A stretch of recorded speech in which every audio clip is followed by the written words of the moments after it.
Hey, wait, today I'm going to be reading the tale of the three trees. Once upon a time, on a mountaintop, three little trees stood and dreamed of what they wanted to be when they grew up.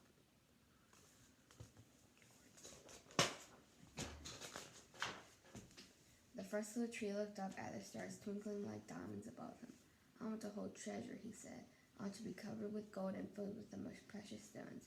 I will be the most beautiful treasure chest in the world.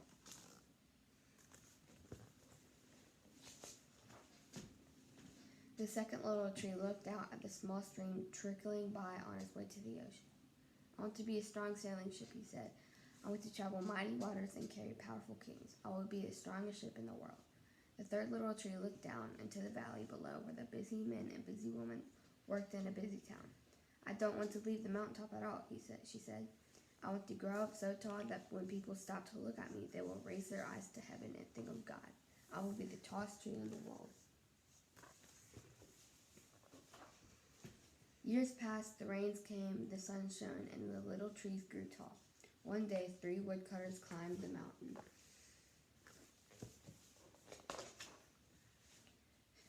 The first woodcutter looked at the first tree and said, "This tree is beautiful. It's perfect for me." With the swoop of a shining axe, the first tree fell. "Now I shall be made into a beautiful chest," thought the first tree. "I shall hold wonderful treasure." The second woodcutter looked at the second tree and said, "This tree is strong. It is perfect for me." With a swoop of a shining axe, the second tree fell. "Now I shall sail mighty waters," thought the second tree. "I shall be a strong ship fit for the kings." The third tree felt her heart sink when the last woodcutter looked her way. She stood straight and tall and pointed bravely to heaven, but the woodcutter never even looked up. "Any kind of tree will do for me," he muttered. With the swoop of his axe, the third tree fell.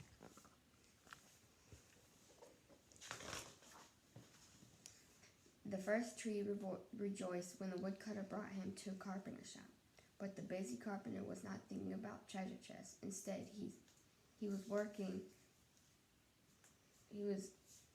his work-worn hands fashioned the tree into a feed box for animals. The once beautiful tree was not covered with gold or filled with treasure. He was coated with sawdust and filled with hay for farm animals. The second tree smiled when the woodcutter took him to a shipyard. But no mighty sailing ships were being made that day. Instead, the once strong tree was hammered and sawed into a simple fishing boat, too small and too weak to sail in an ocean or river.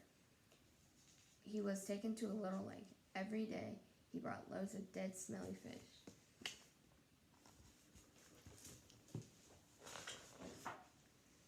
The third tree was confused when the woodcutter cut her into strong beams and left her in a lumber yard. What happened? The once tall tree wondered. "All I ever wanted to do was stay on top of the mountaintop and point to God."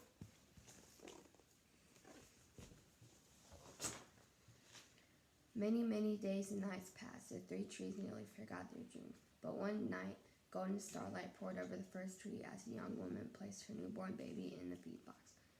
"I wish I could make a cradle for him," the husband whispered. The mother squeezed his hand and smiled as the starlight shone above the smooth and sturdy wood.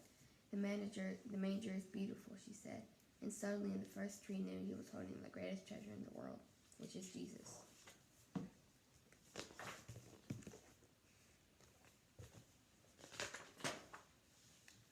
One evening, a tired traveler and his friends crowded onto the old fishing boat. The traveler fell asleep on the second tree, as the second tree quietly sailed out into the lake. Soon a thundering and thrashing storm arose.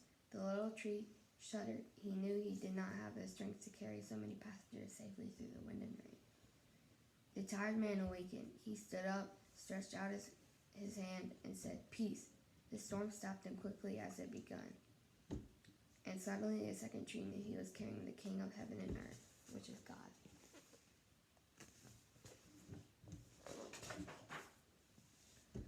One Friday morning, the third tree was startled when her beams were yanked from the forgotten woodpile. She flinched as she was carried through an angry, jeering crowd. She shuddered when the soldiers nailed a man's hands to her. She felt ugly and harsh and cruel.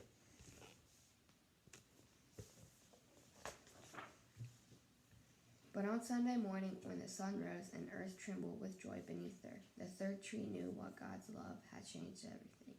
It had made the first tree beautiful. It had made the second tree strong. And every time people thought of the third tree, they would think of God because it was a cross. That was better than being the tallest tree in the world. Well, I hope you like that. I hope you're staying safe. Bye.